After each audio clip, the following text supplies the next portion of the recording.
Hey, good morning.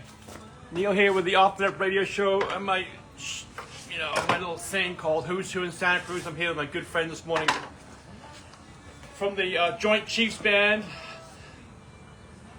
Mr. Don Caruth. So Don, do you know how many times you played for? I mean, not for me, but I don't know. I know it's probably getting close to like 50. It's probably around 50 times, even through COVID. My favorite gig was when we played up on the roof. Yeah, that was. I thought we were like the Beatles, you know. Those three shows will go down in infamy. Oh right man, that was so much fun. But right? you know, I knew it got out of control when people were up there drinking and running around. Oh, you knew someone was going to go. Someone's going to go and fall into a dumpster. I know people are smoking and drinking and like. Yeah, but that was a fun gig, even though it was COVID. I mean, Neil kept it going. You kept it going. I have to admire you for that. You kept the music going during COVID. I think you're probably the only one that kept music going. Yeah. All out there in my house out there. And we also played at the. That was a cool gig when we played over there by the O'Neill House. Yeah. On the played cliff over there. Played my friend's house over there. And we had a show with you and Alex. Right. We put you guys together. Me, Alex, and Ted. And that's how me and Ted started the band Fuse together. From there? From playing, all three of us playing together, and we just said, hey, let's just start something. And do you remember the first time you played at KSCO? I think I remember what it was for Nicole Brown, I think. Nicole Brown, yeah. I miss that place. KSCO? Yeah. Oh, well, my friends. That's a cool building. I know. I'm trying to get shows back in there, music shows back in there. Oh, really? I'm working. I'm tapping at it, but she wanted to. She came on the show, and Nicole Brown, for anybody listening, she got hit by a drunk driver. She's paralyzed from the waist down. And then so I asked her. I said, Nicole, what's the one thing you want to do that you can't do anymore? She goes, dance. And I thought, well, who do you want to dance to? Who would you dance to? She said, I want to dance to the Joint Chiefs. Yeah. So I called you, and you were down there the next night. Yeah. I have pictures of that band. I didn't recognize anybody in the band. Oh yeah, the keyboard player. Yeah, that was What was his name? Big tall dude, gray hair. Oh God, who was that? Who was the drummer? David Tucker was playing the drums, and I had my buddy Myron on bass, and I was on guitar. And who was playing key? You're right. I know, remember that big, tall guy, gray haired dude, tall dude. I'll have to get the picture. Yeah. Put that on the website you're building. We don't even go there. So let me ask you, who was the first person? Who was the person who first put a guitar in your hand? My dad bought me my first guitar when I was 7 years old. He took me to a pawn shop. Well, actually, I'm just gonna make sure the thing counts so I can go ahead. Yeah, we used to go to my grandfather's church, and where was this at? In East Palo Alto, True Holiness Church of God in Christ. I grew up in church. I went there 8 days a week. You did? Oh yeah, I was there every day because it was my grandfather's church, and my dad was also a minister. Oh, so yeah. So I'm a preacher's kid, what they call PK. I'm a PK kid. So in a rock and roll band. And so my dad's brother played guitar with the choir, and when I saw the guitar, my mom just goes, you saw that guitar, and you were just like. You were grabbing it and touching it, and my uncle was like, hey, get away, kid, quit touching my guitar. And they knew I was just infatuated. So when I turned 7, I said, I want a guitar. My dad took me to a pawn shop, and he bought me a Kent. Was my first guitar. And then you still have it? No, I wish I did. Yeah. And it was a right-handed guitar, and I took it, and I just flipped it over left-handed, and I just started playing it that way. And my dad... Are you left-handed? Are you naturally left-handed? No, I'm right-handed. Are you? But I do a lot of stuff left-handed. Right. I'm kind of goofy, so when I skateboard, I'm goofy-footed. I tried surfing. I knew that wasn't my call when I got my first mouthful of sand, and I'm like, okay, I'm not going to be a surfer, but I tried. So you took the left-handed guitar, took the right-handed guitar, and flipped it over, and played it left-handed. So you still play it to this day? Yeah. Upside down. Yeah. So I have I have a left-handed body, but the guitar's strung right-handed. And I thought I was the only guy that played like that. And then, after I got older, I saw that Albert King plays like that. Dick Dale plays like that. Otis Rush plays like that. Coco Montoya. And there's this new guy who's the baddest guitar player on the planet, Eric Gale. He plays like that. And he's freaking awesome. He just got nominated for his first Grammy.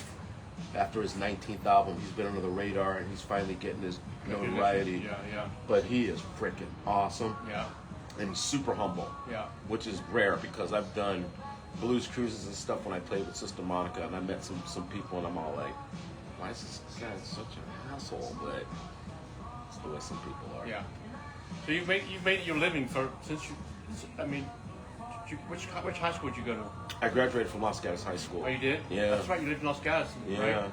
Yeah. My mom and dad worked really hard and bought a piece of property there, and then my grandfather was a general contractor, so him and my dad built a split level home in Los Gatos up a Teresita on Kennedy Road up there.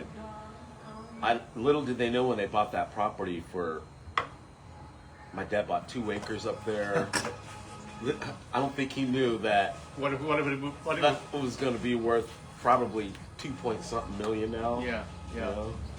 Have you always you made a career out of music? Yeah. Yeah? Well, I was in the construction business, obviously, because I learned from my grandfather, because he was a general contractor. And then I worked for a window and door company. And one day I was at work, and I was playing music, raising my kids, and I didn't play music full-time, just here and there, because I was working a full-time job. And I was at work, moving this unit, probably weighed about 2,000 pounds, and it fell on me. And I couldn't get away from it. And when it landed on me, my right knee went backwards and snapped my ACL. And the door in the cart landed on my left leg and smashed that knee. And I got a big indentation here where the muscle just died from getting smashed. And so I was on permanent disability and had surgeries. And while I was on disability, I was all like, I'm going to give this music thing a try. I got my education and stuff. I could always go back to work if I wanted to, because I was a licensed land surveyor too. I went to school for that. Right. And so how'd the band form? Did you did you know who you wanted to play with you? no, me and Bill, the saxophone player, we've been playing together for 36 years. He's a great saxophone player. And we just met through. Used to do a jam down at every Sunday we did a jam down at JJ's for like 8 years. And from doing that, I just met different musicians, and I went, "Hey, man, you want to jam sometime?" And through that, we just collaborated. And the name of the Joint Chiefs came from where? Came from my buddy KC, the original bass player that started the band. That he passed away from cancer shortly after the band started. I think 2 years after the band started. Yeah. But he picked the name. I was at work, and I went over to practice, and he goes, "Hey, we got a name for the band." What is it? He goes, "The Joint Chiefs." And I was all like, okay. And they got it from, it was Desert Storm at the time. Yeah. And we were in, and they always said on TV, the Joint Chiefs of Staff are getting together for a meeting, and that's where they got it from. That's pretty cool. And it's just stuck ever since. And now you mentioned the word. Nowadays you mention the word Joint Chiefs, everyone lights up. Yeah. You're such a popular band. We've been doing it a long time. Right. I remember when I first started, this older guy was all like, "Man, how are you getting all these gigs?" He was getting all the great gigs. He goes, "I've been doing this for 20 years." Right. He goes, you just got to pay your dues. Right in front of my eyes, I've seen your band evolve with different people, but you always, whatever person you put in that place, that spot, the sound's always the same. It's always, top notch and professional. Yeah. Yep. I just try to certain musicians I gel with, and I don't know. AC, look at AC. How has AC been with you? AC's great. Yeah. AC was been a godsend. He's a really good musician. He's a multi-instrumentalist, which is good. He plays guitar, bass, keyboards, and as you know, when he plays with us, he's playing keyboards and he's kicking bass at the same time. You can tell you're on the same. You can tell you're on the same parallel because you can look at him. And yeah. You can. We don't even talk on stage. We just Right. look at it. We've only had one rehearsal. We don't rehearse. We play so much. I'll go, "Hey, let's do this song," and everybody will listen to it at home, and then we'll do a gig, and the first gig will be kind of shaky. Next gig, and about the third gig, we have it down, and that's just the way we do it. We play so much, we just don't. But that's also attributed to good musicianship, where you learn it on your own at home. We get together and we go over a couple things, and this part, that part, and we just put togeted, and that's just how we do it. Any favorite musicians you've played with? Like I'm thinking of Tony Lindsay. Tony Lindsay. Well, a good friend of mine, Myron Duff. He was the former bass player for Santana, and he's played for the list is too long to name. I'm trying to think. What's the Ian Anderson? Is that the lead singer for? Yeah, I know who you're talking about. With Steve Howe and how come I can't think of it? Because we're old, we don't remember anything. But he's done stuff for him. Yeah. Stephen Winwood. He's played with Stevie Wonder. He's played with Shaka Khan. And so, anyways, he's a good friend of mine, and through him, I met Tony Lindsay, and he actually is the one that got Tony the gig with Santana, and through him, I've gotten to play with some great musicians. Tom Polliter, who's now the lead horn player for Tower of Power. Yeah. Dennis Chambers. I've played with him in Tahiti, and then I also played with the great Sister Monica. Yeah. And she took me all around the world. You know, Yeah. Paris. She did. South of France, Monte Carlo, Italy. Yeah. Canada. Yeah. I miss her, but and I Is just she still around? Oh. she passed away She from, did? from cancer. She did. Yeah, I've lost. We were just talking that Yeah. cancer crap, man. Yeah. It's killed a lot of my really close friends. It's sad. Yeah. It's sad, but I just try to keep playing and keep it going. Keep it going. You know? Well, you're always playing. You're playing now. Now you're playing like it seems like you're playing 3 or 4 times a week. It's summertime, so we play like 4 or 5 nights a week every Yeah. week. We've got a lot of festivals, and it's funny. You seem to manage the whole thing by yourself. You do the booking, the recording. You manage. It seems like you manage the whole band. I do. Right? I do all the bookings. I run a pretty tight ship, but I got a bunch of guys that are dependable. That's it's Yeah. just like Yeah. any team. It's a team thing. Yeah. It's not a me thing. It's a team thing. Yeah. For me, hiring bands, you're the one band that's stressed over. You're going to show up. You're there on time. You show up. We'll be play there. when you said you're going to play till. Yeah. You know? And we usually play a little bit longer. 'Cause Yeah. people want us. I want to make people happy. Yeah. Our thing is just bringing people together. I don't care what color you are, what religion you are. None of that crap matters. Yeah. We just bringing people together, and we just want love for the love of music and Yeah. people being together and smiling and having a good time. That's. Do you have a favorite place around here you'd like to play? I love all your gigs, Neil. Yeah. But playing at Seascape Resort, that was pretty cool. That's Yeah. awesome. That backdrop. I mean, There was no better stage in California. no, than that, right? that's awesome. Midtown. I like Abbott Square. Yeah. I like all the outdoor events. Yeah. I like playing indoors, but I'd much rather be outside. Yeah. Outside and get more people. Especially with, I want to use the C word, the COVID word, but. Yeah, it's come back a It's little bit. come back a little bit, Yeah. and I'm kind of digging on being outside. Yeah. I don't know if it's any safer, but it seems like it is. Give me a musician one musician that comes to mind that you would pay to go see. Eric Gales. Right. Yeah, I haven't seen him because every time he comes to town, I'm playing. Right. But Is he a local guy? No, he's from the south. But he doesn't make it out here very often. But him, of course, I want to see Stevie Wonder before it's too late. Yeah, I've seen him. His last tour he was on, I didn't go, and I should have canceled a gig and went. And all my friends, and it was funny because I was calling all my musician friends. Hey man, you available? I'm going to see Stevie Wonder. Are you available? Oh, I'm going to see Stevie Wonder. So like, I should have went. So I regret not going. And then then after I wasn't. Oh, dude, it was the best show. You should have been. I don't want to hear it anymore. Yeah. So. Now the wife helps you out too. She does stuff Oh, for you. Jean helps me out a Right. lot. She does all the social media.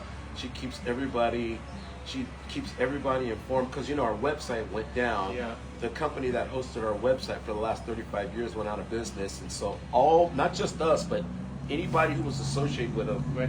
they dumped them Yeah. with no warning. So our website's being rebuilt, and she's been a sweetheart. She's keeping everybody notified because Yeah. my phone's been going off. Yeah. All these people, your website's down. Your Yeah. website's down now. Yeah. I know. I'm gonna get to it. So, but yeah, Gene helps. I tell you what. The band was popular, but after I met Gene, we were friends for a long time, and then we ended up we've been together for 15 years now. And Were you married when I first met you? It's been that long? no, I was single. Yeah. And we've been together for 15 years, and shortly after I met Jean, the band really blew up because she just helped me. Yeah, she took it to another level. She took it to another level and helped me she was like telling people, you need to watch these guys. They're really good. They're not like the other bands in town. They're just got something a little bit different. Yeah. So she's been a huge help with the growth of the band. Yeah. So I have to give her props. She's you got to for sure. I have to. She's a good woman. So We're in the middle of summer right now. But you're fully booked, right? we're fully booked. Yeah. We just played Tuesday night out at the Santa Cruz Pier for those Tuesday night Oh yeah, I saw concerts. that. Yeah. And then You we're were gonna at be at Sandbar last Sandbar, and then tonight. You're at Savvy's tonight. we're going to be at California Coffee on Saturday. Yeah. Sunday we're out at El Vaquero. Next Friday we're doing Midtown. That's right. That's going to be crazy Yeah. packed. I know a ton of people are coming to that. Yeah. We got the Twilight concert coming up. Yep. We got the Crow's Nest Beach Party, and then we got festivals like in Right, Millbrae. right. I saw you that one time, Redwood City. I'm like, damn. I looked online, and I was in Burlingame with my friend. Somebody came up online where you're in Redwood City. I'm like, damn. I'm 10 minutes away. So I drove down there. It's the same amount of people. Yeah. Packed. You know what's amazing? We've been doing it for so long, and it just takes me a while to sit back and realize, because all I do is just play, and I sit back and I go, when we play in Monterey, we just played at a festival in Monterey. It was a reggae fest, but it was a reggae show. There was 2 reggae bands, and they said, we want a funk R&B band just to mix it up a little bit. And so the band that played before us, they're really huge. The Mountain, they're from L.A. Yeah. They got songs on the radio. I don't know if you've ever watched Jumanji. No. With The Rock and Kevin Hart, and there's you'll hear a version of Peter Frampton's "Ooh Baby I Love You" reggae style. Yeah. That's them. That's Mountain. Really? Yeah. So they tour all over the world. They're Yeah. huge. So they played before us. They couldn't get anybody to respond. We got up and we did our R&B funk thing, and we had Right. the whole Packed place dancing, packed, and the promoter went, Yeah. What? I should have just hired you guys. We played 2 sets. He goes, those guys are huge, and they couldn't relate. And he goes, you guys got up, and you had the whole place. I wonder what people's perception are. Some of the bands I get, I'm like, why aren't people dancing? Then you show up, and they're people out of their chairs. No one's sitting down. Well, that's what we are. We're a dance band. Yeah. That's our definition on our new website. That's what it says on there. Yeah. Premier dance band. Yeah. And I don't want to be. Actually, I don't want to be in one category. Yeah, because we do so much different kind of music. We play jazz, funk, blues, R&B. We play some rock.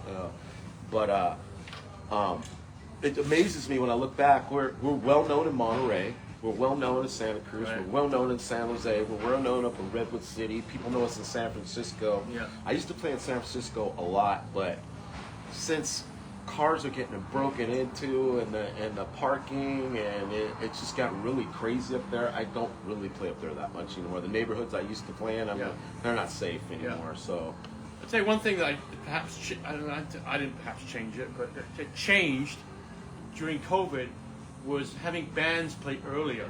right. Remember we used to. I remember you loved it. Like, dude, I'm playing music at 4:00 in the afternoon. I'm done at 6:30. Right. I'm on my couch at 7 o'clock. Right. Right. Yeah, well, that's what happens when you start to Get older. Like, get older. Yeah. And I'll be 61 this year, so we got a couple places that we play at from 9 to midnight, and, Right. and most of our crowd is all like, we won't be coming to that. Sorry. We'll see you on an early one. I'm one of them. And I'm all like, well, can What I time come? you start, Don? can 9 I- o'clock. Yeah. Well, we'll be seeing you. But that's recently changed. We've been starting to play at a lot of wineries and a lot of weddings and private parties, and most of our gigs we're done at 9 o'clock now. Yeah, well, you have a normal life, for Christ's sake. You know, Yeah, you man, know, get up it's the next just- day, and you're fresh. Yeah, it's just there's nothing out there for me after midnight. Yeah. I mean, at 9 o'clock. But it is what it is. But I like it right now during the summertime. Everything's earlier stuff, and Yeah, perfect. our age group. Well, we relate to every age group. Yeah, I you think do. because when we play at Abbott Square, like It's the a last younger, time we it's a younger played- crowd. the last time we played, it was all kids dancing. Yeah, We yeah. had a full dance floor of all these kids, and then the parents came up, and Yeah. then it's just A lot of college kids. yeah. it's cool. That's what we get off on. When we see a bunch of people dancing, that just gives us energy. Yeah. Like any band. I mean, it's rough to play when there's 2 or 3 people, 6 people out Actually there. playing everywhere. But it happens sometimes, you know. Yeah. The Flats, you played that for me. The Flats had the cockpit, right? Yeah. Down there in Rio Del Mar. Rio Del Mar. And Oh. God knows where else I had you play, for crying out loud. Oh, we like playing at TC's place there on the corner. Oh, yeah. The old gas station that Yeah, that was fun. they're remodeling and turning It's into gonna be a restaurant. It's gonna right there, huh? Yeah. That's a weird place to put a restaurant, but Yeah, it's gonna be a restaurant. That was fun. I think. But the roof is the key. I wonder if they'll let us play out in front I know. One more time. one more time. But that was a fun gig. That was Yeah. during COVID, and of course, everybody had their mask on, and we had the one guy that didn't want to wear one. Do you remember that? Yeah, You and everybody attacked him all. Don't beat him up.